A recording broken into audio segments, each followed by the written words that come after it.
Welcome into Trucker Talk Radio. You're on with J and J. This is Behind the Wheelhouse. Today we're joined by a freight leader who truly grew up in the industry. His parents were truck drivers. He entered freight while still in college.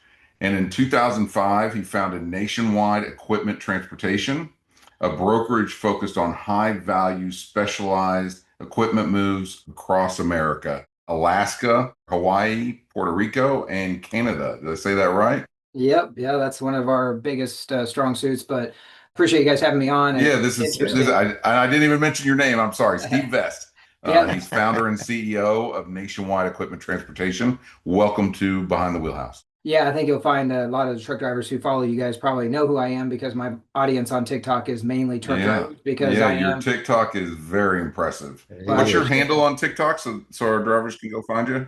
NTWD Equip Trans, or you can just type in Steve Vest and I'll come up pretty much any platform out there with regard to social media. But I do specialize in that equipment type of stuff, but I really am fighting for the carriers to get rid of the fraud and help them get more of the pie and get the money that they deserve. Because, like you mentioned, I did grow up around trucking and I actually owned my own trucking company at one time, but now it's just a broker, obviously, of 20 years. So. Yeah, talk about that. Your parents were both drivers? Well, my mom was a truck driver as a kid. She was a single mom and she did a lot of different things. She lived a lifestyle in her 20s and 30s that people today couldn't even fathom. So, my mom was an undercover narcotics cop. She posed as a prostitute Uh, in bars all oh, over the wow. southeast Oh, of wow. Missouri. I'm sure She she was, has some real Some interesting good she does stories. have great stories. People have been begging me to have her on my We TikTok. need, I yeah, need we to need. have her on. I was like, But Justin, we need to book her. yeah, no, Exactly. she's got some stories, guys, in her truck driving days, but she did that, sheriff's, ambulance driver. She did everything in a small town you possibly could do. And then she got into truck driving. I don't know, I was probably maybe 7 or 8 years old, and she drove truck for quite a while. She was gone a lot. We had babysitters that stayed overnight with us and stuff like that. But one night she was in Kansas City, her truck broke down, and she went into a mechanic shop here in Kansas City. My stepdad, who became my stepdad at the time, was the mechanic on call, and he fixed her truck and a lot more, you could say, that night. So I like to tell that. So anyway, they got married. We moved to Kansas City, and I would guess it was probably a couple years later they started a trucking company that they grew out to 13 trucks. Great. This is the late 80s, Nice. early 90s before really freight brokering took hold. But unfortunately, my stepdad passed away when I was 18 of Lou Gehrig's disease, ALS. And so they had to sell all the trucks and get out of the business. So they ended up bringing in his brothers. They ran a very good company. It was all reefer freight here in Kansas City. We delivered to the penitentiaries here in Leavenworth, the largest penitentiary in the Hmm. country. I remember Oh, as a yeah. kid actually going for deliveries there and being on the dock. Like it was no big deal, right? In the late 80s, it wasn't a big deal, but now you couldn't do that now. But like Right. back then it was normal. Huh. So Well, we used to do some of that freight. I forget the name of the company. When I was involved in brokerage, we worked for a company, I think out of Arkansas, that delivered to penitentiaries. yeah, so Ball Family Companies here in Kansas City was a big trucking organization, and I think my parents leased their 13 trucks underneath of them, but they Okay. hauled out of Casey Cold Storage here in Kansas City, and they would deliver to the penitentiary, and they deliver to schools and things like that. So it was interesting to be around it as a young kid. I mean, I saw a lot I shouldn't have seen, obviously, with dirty truck drivers and that stuff like that, but I learned a lot. I can tell you Right. that. So. You learned it firsthand experience. Well, you said you were, you started, professionally in college, working in the freight industry. What pulled you to the brokerage side and for you to get started at such an early time in life with it? Yeah, so my wife and I worked at a air freight company who actually had a call center in the evenings. So we did that while we were going to college. Well, the call center was just taking calls, taking orders, things like that. It wasn't anything major. It was a college job. I think we were maybe making $5 an hour or something like that. But we worked there, and then we ended up getting married and having a family, and we ended up moving upstairs in this building. We were in the basement, and we ended up moving up to the third floor. They promoted us to work in their air freight company. So both of us started working split. She would be home during the day and I'd be home at night. Ended up getting into the sales side of the thing with the air freight company. It was Emery Air Freight back in the day. You guys might remember the name of the company. They actually ended up getting bought by UPS, and they're still around under the name UPS Supply Chain Solutions. Unfortunately, the last plane crash that happened with UPS was one of Emery's old planes. the MD-11s, Oh, which they ended up downing immediately after that last crash because they were so old. But long story short, I got into sales when I was selling at Kansas City for Emory. I met a company in Iowa. They were a small freight broker, and they became my client. And so I sold to them as an inside sales rep. I set up all their shipments. I got into kind of understand how the freight brokering side worked with them. This is late oh, 90s, early 2000s. I actually ended up getting a promotion with Emory, moved to Charlotte, North Carolina to be an outside sales rep for them. So I did that for a couple years. I was on the fast track after college to be in corporate world and move here, move there, and all that. And a couple of years later, they're like, "Hey, you should probably interview for the general manager position in Charleston, South Carolina." At that time, I was like, "Okay, cool, this is nice." But then I started thinking about long term. Is this really what I wanted for my family? I actually did a podcast recently with another gentleman talking about work-life balance for dads and how hard that is to decide if that's what you want to do. And I made the Yeah. decision at that time to not go down that path. I could have been the CEO of that company maybe 10 years later. Probably would mhm. have made a lot more money, but at the end of the day, but ended up going and working for that small broker in Iowa for a year. Unfortunately, my wife really didn't like it there. It was a very small town. And I learned the business from them and then ended up leaving and coming to Kansas City because my wife was like, "Hey, I'm moving back to Kansas City. You're coming with me or not?" And, I was like, "Okay, I've been married for a while. I guess I'm going back to Kansas City." I'd always been an entrepreneur. I'd always had my own lawn mowing company when I was a kid.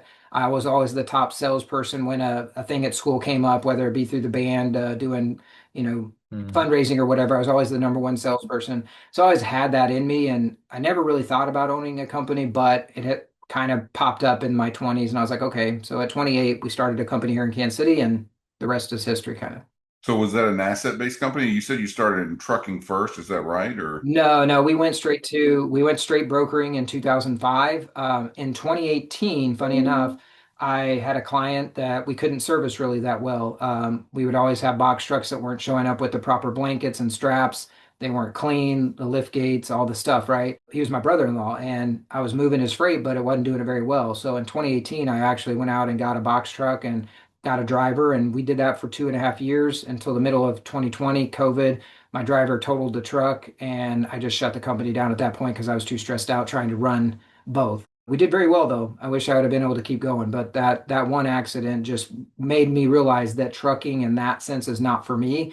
I had so many sleepless nights waiting for my driver to get to the destination and worrying about the freight always getting delivered. You have a lot more responsibility on that side of the desk 100%? than even as a broker. We still have lots of responsibility, but man, that stress of having drivers and making sure you have all the stuff. It's not for everybody. So I don't envy anybody that does it well. You talked about work-life balance. We have a lot of drivers who are on here listening, and a lot of dads on here that, struggle with that, struggle with being home, finding a good balance, bringing home the money that they need to survive. And as former owner of a trucking company, it was always hard for me. Drivers go home, they say they're coming out on Monday, Monday turns into Tuesday, Tuesday turns into Thursday. They're spending Yep. time with their family. A lot of times they're doing what's needed at home, but then they're upset about their paycheck the following week.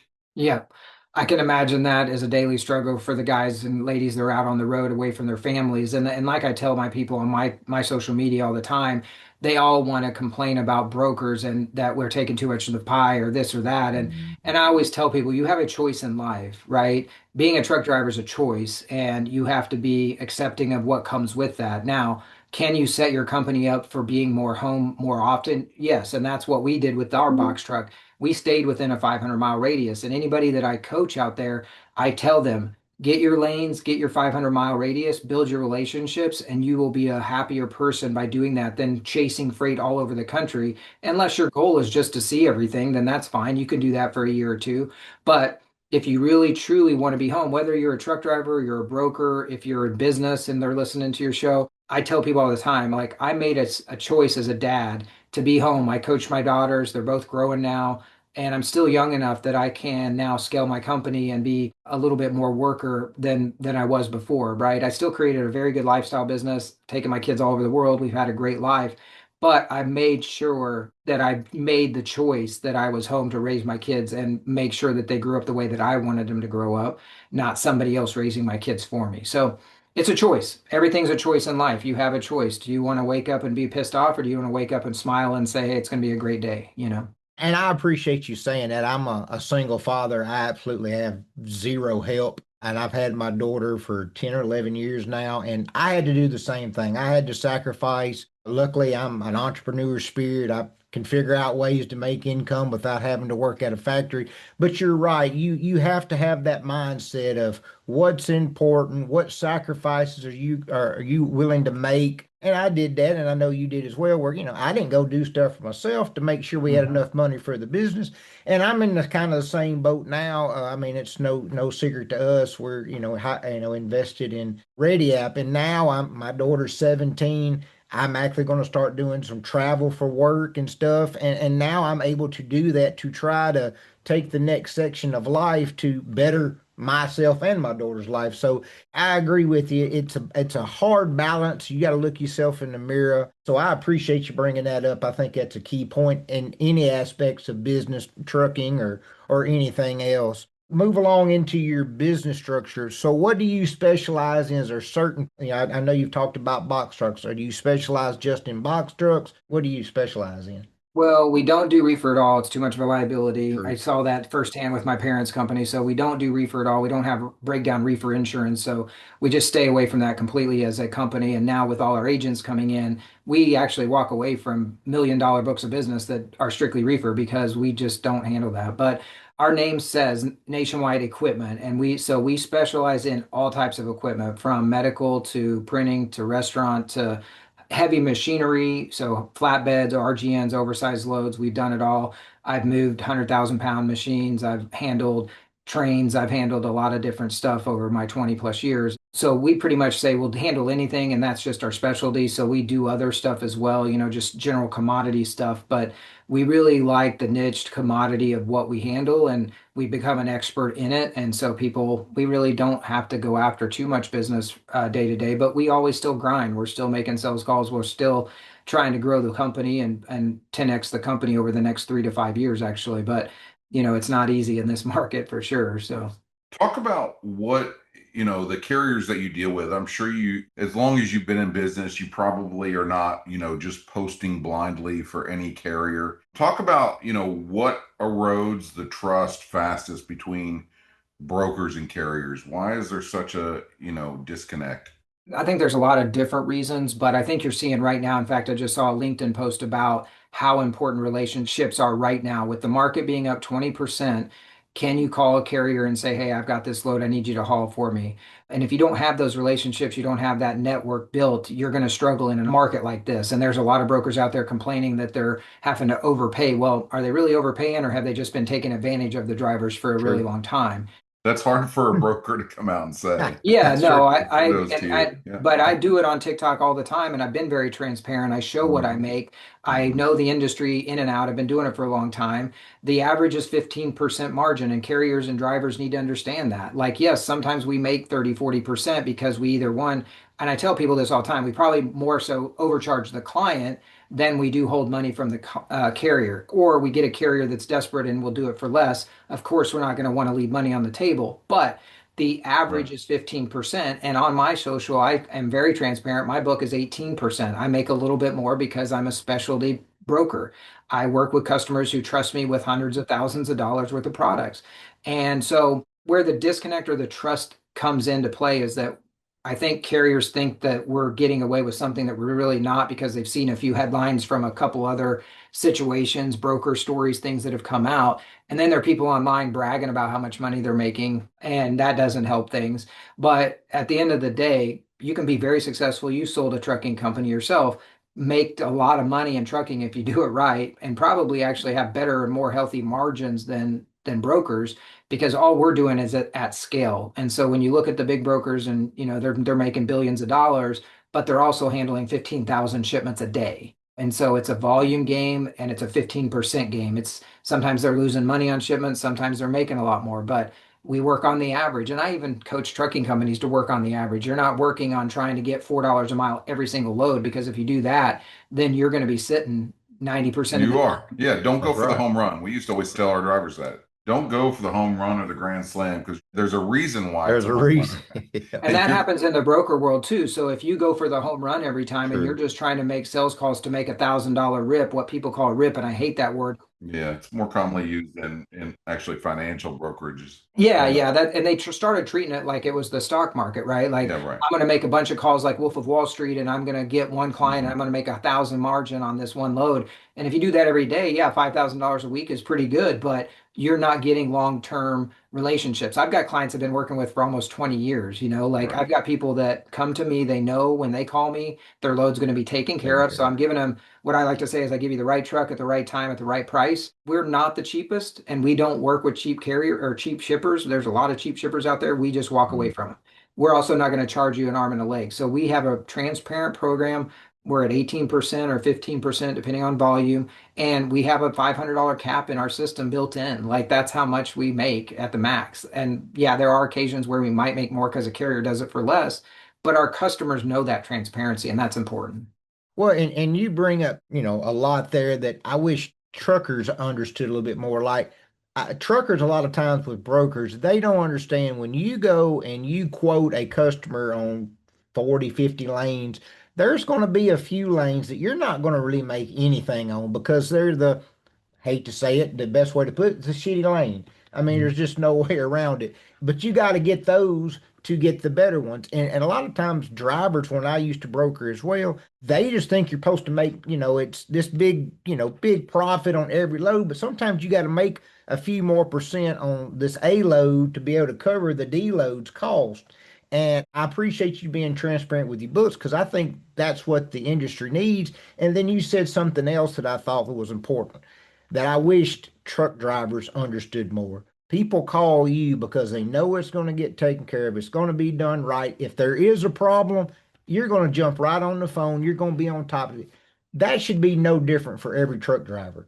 Truck drivers that I know are your first calls are going to be that. Could you speak into a little bit of that of what you really want out of a driver, professionalism wise, that's going to make you give them a call, one of your first calls for a certain lane? Yeah, I think we're seeing a lot of changes right now, obviously, as the market tightens up, as a lot of these bad players are exiting the market and the drivers that we don't really want to use, right? Like, but Right. unfortunately, there are a lot of shippers out there that have, you know, signs on their walls in different languages, and there's loading these guys that don't have CDLs or proper CDLs and things like that. So I think we're starting to see that market switch where it's like brokers that have done this a long time, like myself, we want to have a guy that has clean clothes and is wearing boots and has PPE and has the proper equipment. It doesn't show up in shorts and flip-flops. And everybody's like, well, I want to be comfortable. I get that.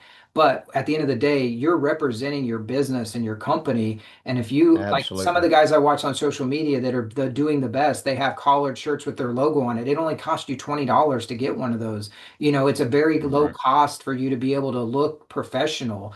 You are representing your business. And the one thing you mentioned is like, I want a carrier that communicates, over communicates, uses the tracking technology that we provide.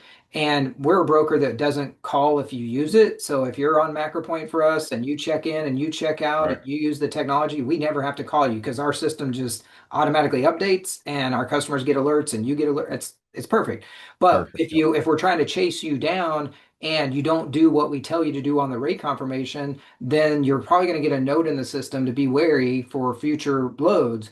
And so then you end up limiting your business potential over the long term because you're going to have 10 brokers today that are going to say, I don't want to work with you because you didn't do this, this, and this. So over communicate, use technology the way it's supposed to be used, and also be professional on the phone. I get, and then the dispatch services, don't get me started on those, but like you get a dispatcher calling up and cussing you out because something's going wrong. And it's like, I'll fire a customer for that. I actually just fired a customer this week because he went off the handle on something that wasn't our fault. And I was like, bro, we don't have time for that. You either Yeah, want right. to Exactly. respect us or not. Like, same thing with a carrier. If your dispatcher comes and calls and starts going crazy because the driver showed up and 5 minutes later he isn't loaded. It's like, whoa, come on now. Like, we're talking 5 minutes here. You got to chill. And talk about like, what can happen to a carrier when they do the right things, when they show up to a shipper and they're professional, they're dressed right, they communicate, they say hello. You're gaining more opportunity if Mm. you go in there and you're pleasant they deal with so many drivers that are just angry. They're angry Yeah. at the world. And if you would just, You'll perk stand up a out. little bit, you'd Yeah. stand out from everyone else. Yeah, just Exactly. what is it? Honey to bees or kill with kindness or whatever. Like, Kill with kindness. Yeah, absolutely. Yep. I always used to say, you do what's right, let them do what's wrong every time, exactly, and you'll come out exactly. on top. And I get emails from my clients, and here's what you need to really understand, drivers that are listening, is that I get emails from my clients like, "Hey, that carrier was freaking good. I want them Mhm. back in here again." And so Yeah. we make a point of noting that, and we'll reach back out before we post. We talked to you. We mentioned this earlier. Like, we're not a post and pray every load. We are a use our network of carriers first, and our system actually generates an email to all our carriers in a certain area when we post it on our internal load board first. And most brokers are going to that way. They're trying to control their assets within their own load boards. But our carriers that have done a good job for us get first right of refusal. And hopefully they take the loads first. And we're getting a lot more of that, thankfully. But they need to do a better job of using the technology, like I mentioned. But if we post it, we are vetting our carriers very hard based on certain criteria. And the ones that stand out and do a really good job, then they go to the top of the list for that next. We post it out and you're a preferred carrier. So now you're going to go on this special list that we reach out to first, especially when we need to cover a load, of a certain type of freight or something. So, Yeah, talk about vetting for a little bit. When you're handling freight worth, especially probably in your case, worth hundreds of thousands of dollars in some cases, yeah. damage risk is obvious, but fraud risk is rising fast. We're seeing double brokering, carrier identity theft, impersonation. Is filling out a carrier packet and verifying an MC still sufficient? No, I mean, we don't just use a technology platform and not just one. I actually have an in-house person, that's his full-time job, is to Mhm. vet carriers for our agents. So we have over 10 agents now currently that are booking millions of dollars of freight every year. And so we have an in-house person that's his full-time job. But we use my carrier portal.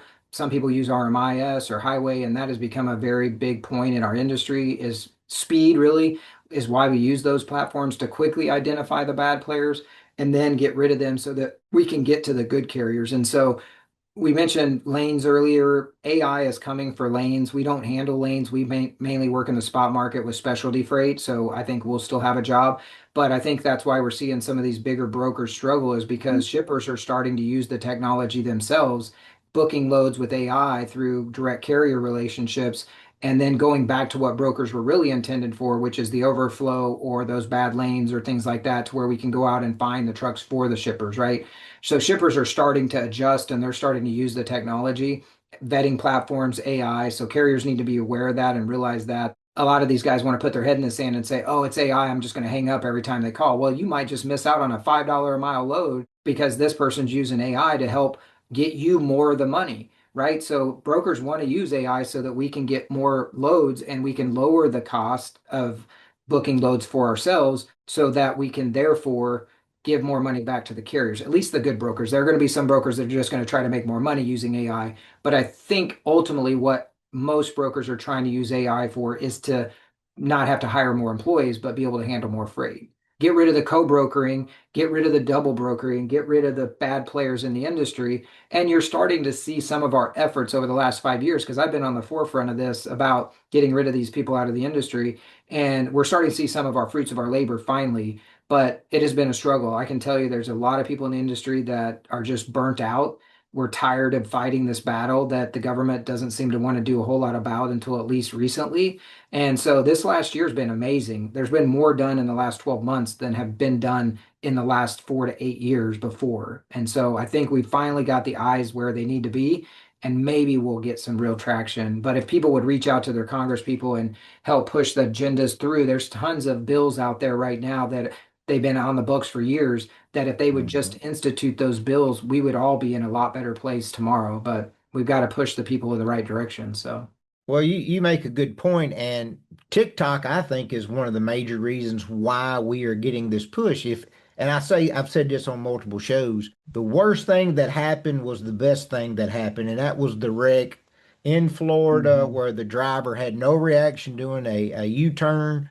That put pressure on everybody to do something. Unfortunately, that's kind of how our society is a lot of times. I agree. Should have been going on years before. But one thing I'd like to ask you about, since you deal with high dollar equipment, specialty equipment that you just can't go and pick another one up to deliver or something out, how important it is to your customers to know that you've got the right carrier bringing it in, but also knowing who that driver is that's coming onto their facility.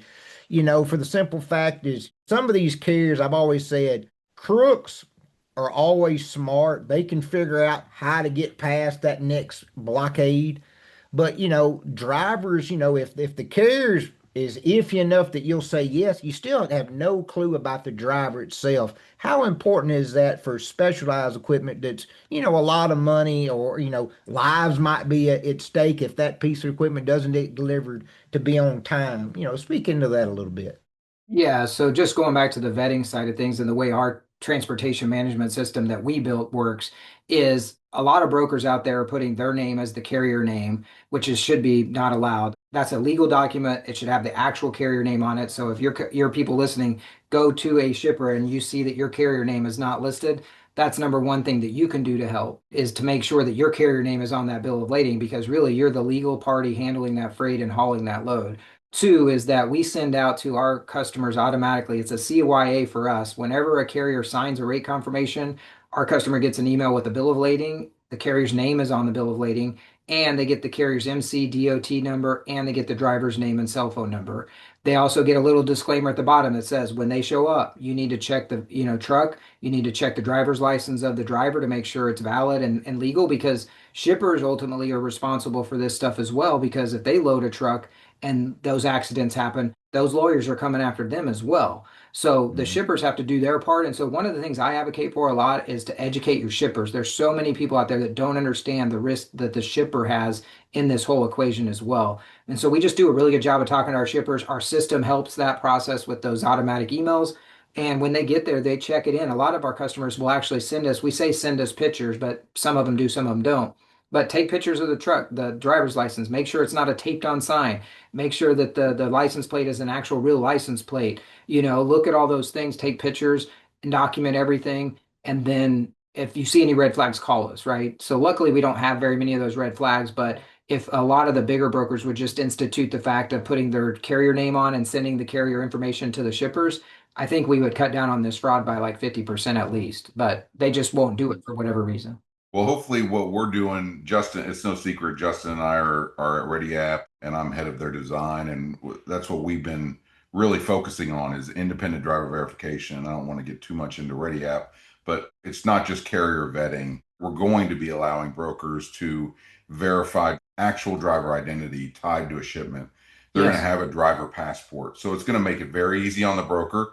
They're going to say simply fill out your passport, take 20-25 minutes, fill it out, tell me when it's done, and then they can send that passport with all of their documentation that the broker requires, the proof of their operating authority, their picture, verify doing facial recognition, and then that information can then be shared with the shipper. The broker can also verify with the carrier that hey, this is truly an active driver with your company, and it's all digital. It's a digital passport. Everything is able to view within seconds, and it's done. And then there's total transparency. When you book Bobby on a load, Bobby sent it to Susie and he says Susie's picking it up, but then it's really Alex who shows up for Mhm. delivery and the shipper doesn't know any different. So the shipper loads Alex and then Cindy shows up for that same load. So, and Right. that's a problem. Yeah, no, I love the chain of command there. And then I know like there's some other people in the industry that have similar type of facial recognition and carriers, and that's going to cause a lot of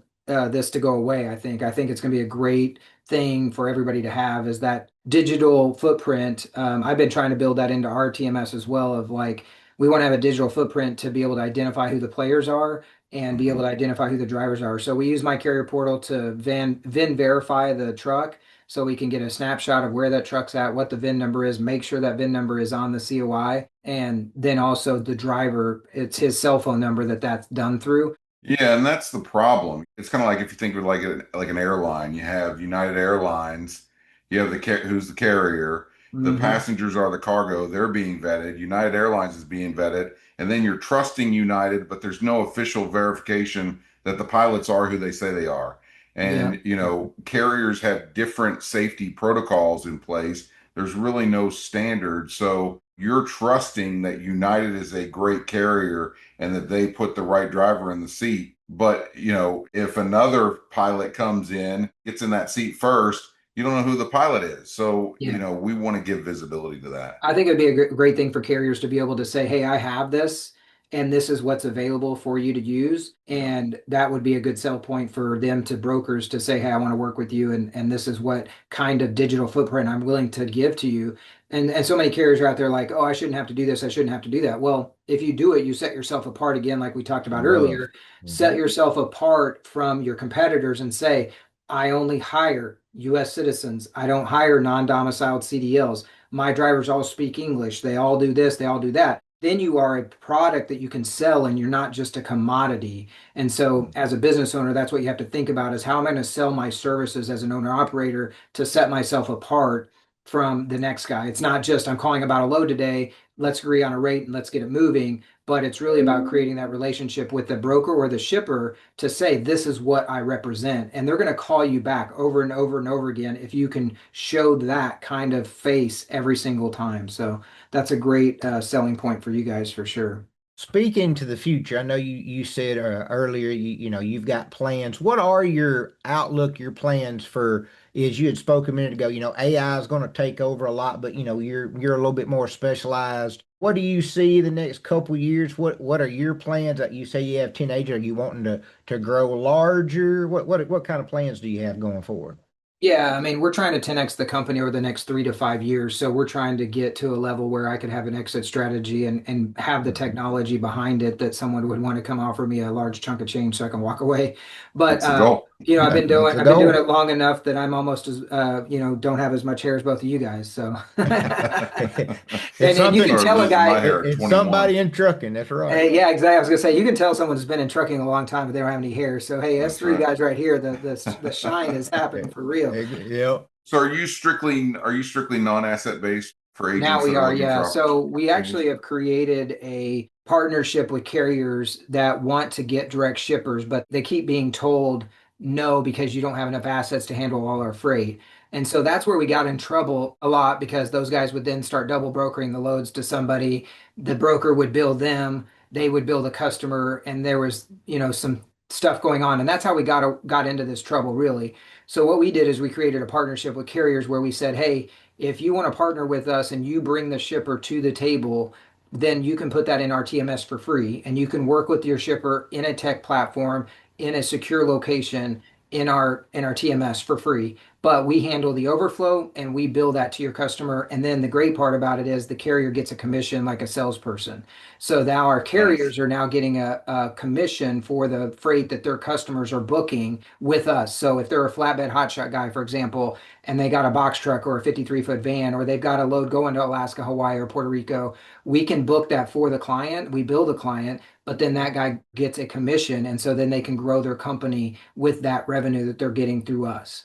And so it's a great partnership. Wow, that's smart. I bet there are Okay. a lot of great I like carriers it. out there who have awesome relationships they've had established for years and years, and Mhm. there's an opportunity at additional freight, and they don't know how to get it. So you just created an avenue for them to go get that. Yeah, they've been mentioning it to me on TikTok for a long time. And so I thought about how we could solve that problem. And so now we Very have it smart. built into our TMS where a shipper invited by a carrier can literally book freight, LTL freight, flatbed van, whatever, all in a tech platform, track all of this stuff right in one place. And then the carriers get that commission to then grow their carrier base because carriers really don't want to be brokers and brokers don't really want to be carriers. And, carriers should continue to focus on what their main goal is, which is to be a successful trucking company and not just be an owner operator, one single driver, right? Like you got to Mhm. create generational wealth. You got to create something that you can then step back from. It shouldn't be the goal to be a driver until you're 70. And this is a way for you to Right. be able to have that residual income that pays you while you're still driving. And you don't even have to do anything for it. So it's been a great partnership for us with some carriers that we've already brought on. We just introduced it, rolled it out a couple months ago, but it's growing rapidly. And there, like you said, there are so many carriers out there that have great relationships with shippers, but they don't know how to get the other stuff because they don't want to go out and buy a van, or they don't want to go out and buy another flatbed, or they can't handle the Alaska, Hawaii, Puerto Rico shipments or whatever. So it's a great way for us to help them. Again, being a guy that came from a trucking with my family, I wanted a way to give back to the trucking community and say, here's how I'm going to help you and pay you for that. So we'll see how it goes. I think it's going to go well the rest of this year. So. I definitely like that idea. That's good. Any advice to a young you that is looking to do what you've accomplished, starting small, going to work, because there's going to be this next generation, even though AI is coming in, we're still going to have the next generation of truckers, brokers, carriers. What kind of advice would you give somebody that's maybe getting out of college and looking at, this industry as a career? Before you answer that, also go into some of the social media stuff. I think you've figured Yeah. out this platform. It's taken you a while, but you've kept with it. You've been consistent and talk about that because there is an opportunity there within TikTok or other social media platforms where people can find, additional streams of revenue, additional Mhm. opportunities, and they may try for a couple months. You've been working at it for 5 years. So talk about that and how you've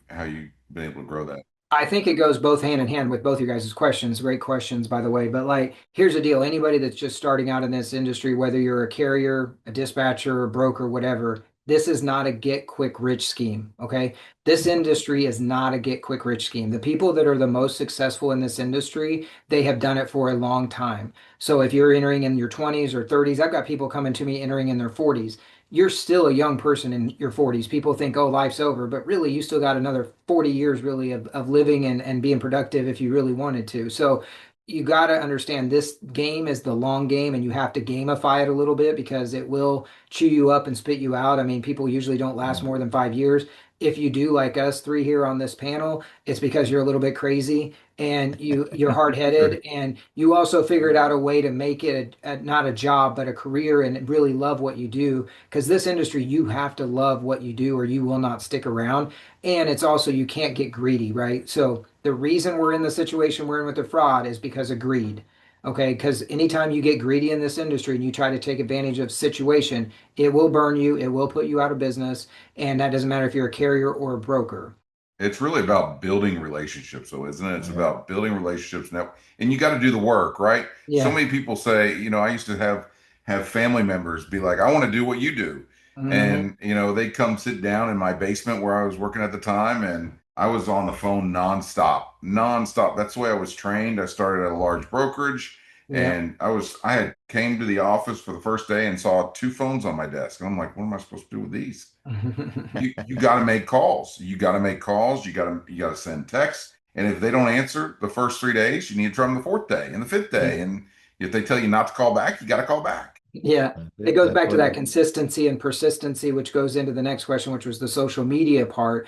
So I watch Gary Vaynerchuk a lot. If you don't know who that is, you definitely look him up. I've been following him for as long as he's been around, and he's the reason why I started my TikTok journey. That and I hired a social media lady from KU. She was an intern for me in January of 2020. She told me I needed to get onto TikTok. But what that goes into is the same thing that goes into this day-to-day job. It's consistency, it's persistency, and it's just showing up, right? And that as a young person, there's a lot of people that struggle with that. And if you just do that every day, you show up. Like my daughter was sick this week. She texted on Monday, like, I don't feel well. She's 24. She has a big girl job.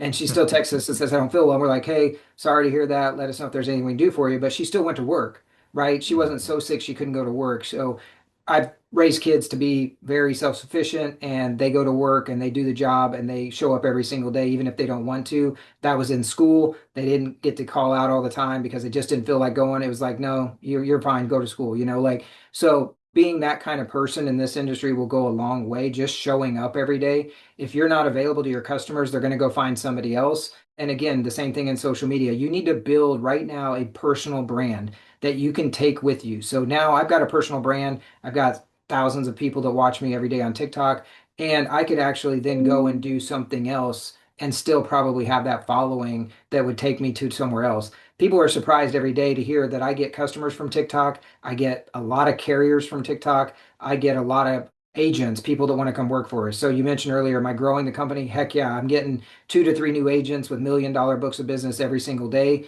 that their brokerages are struggling. they have bad carrier vetting, they don't have good technology. And I get two of those a month that want to come work for us. So we just keep adding them and keep adding them and keep adding them. And it's a great thing. And it's all because I went viral on TikTok in January of 2024 after 4 years of posting to 2,400 people every single day. It took that long. And again, it's not a get rich scheme, but longevity will go a long way for you in your career, in this job. Stick it out, and it does very well for people. So. What video made you go viral? What, I was what type? vetting carriers. I just decided to post myself vetting carriers one day. And so it was, sorry, you're not acceptable. Sorry, you're not acceptable. Sorry, you're not acceptable. Oh, you're with Landstar. We don't work with them. And a lot of them were like foreigners, right? So a lot of people were hearing those foreign accents that was taking over with the dispatchers and all the fraud that was starting to come into the industry. So that's what made me go viral. And then I started showing videos of me making sales calls, like me actually doing the sales side of things. So that helped. But then just educating people on how to do it the right way, how to run a company, business 101, that kind of stuff. But then we started using an AI tech. So we started using what's called Wirebee, and it actually answers the calls for us, vets the carriers through my carrier portal, and then says, no, you're not acceptable. And so now we don't have to take those calls anymore. So I don't get to really make those calls. It was just natural. It was just transparent about how I do my day-to-day job. And 2.4 million people have seen that video now, and it has catapulted our company. It actually saved our company probably over the last 2 years because we brought on so many new shippers and so many new agents, because the smaller brokers are struggling right now because they don't have a marketing presence. And my marketing is my social media, and it has just catapulted us into a different stratosphere. So most businesses don't go above $5 million. In the next 3 years, we'll be at 50 million. So, the big spenders, the one that spend a lot of money on marketing, like the big brokers do, they're going to be fine. But the smaller brokers that are, the 1 million, $1.5, $2 million brokers, they're going to go away because of AI, because of social media. If they haven't gotten a platform like I do, it's going to crush those people, I think, over the next couple of years. So. Yeah, I think you're right. I think you're Yeah. 100% right. I love that you listen to Gary. I Mhm. listen to him every day. I He's mean, you got, guys can't see it right there. That's a Gary Vaynerchuk autographed sports card. is it really? Yeah, hold on, let me grab it for you real quick. Yeah, I'd like to see that. Yeah, he's So awesome. I I listen to know him you every guys, day. your Yeah. your audience sees video, but or doesn't see video, but there you go. That's an autographed Oh Gary yeah. Vaynerchuk. PSA Yeah, Gym Mint for our 10. listeners who There you haven't heard him yet, check him out. go. It's no excuses. Let the customers know where they can reach you at, website, TikTok. I know you gave your TikTok handle, but get your website and all Yeah, that. appreciate that, Justin. Yeah, nationwidetrans.com, TRANS. That stands for transportation, not what everybody thinks it does in today's age. I've had that website for 20 years, but nationwidetrans.com is our website, and you can go there and get in touch with me anywhere on social media, NTWD, Equip Trans, or just look up Steve Best. Any social media platform, I'll come up. So Okay. LinkedIn, Instagram, Facebook, YouTube, whatever. So Gotcha. Yeah, I appreciate you coming on. I have followed you for a while on TikTok. That's where I found you at. great. So I appreciate that. Everyone, we appreciate y'all coming on and watching today. Want to take a quick second to thank our sponsors, of course, Ready App. We're trying to change the industry, bring everybody together. It's a place where drivers can have a digital passport, where carriers and brokers can vet drivers. We're going to have a load board. So it's a great, great coming community. And of course, graycross.org. That's our 501c nonprofit organization where we go in and help drivers and family members who lost loved ones on the road during work. So if you can give $2, $5, $10, we would appreciate that. Again, that's graycross.org. And everyone, thanks again for being on the Wheelhouse. And Steve, thank you again. And let's stay in touch. All right. Thank you, sir. I appreciate it. Have a good day. You too. Thank you.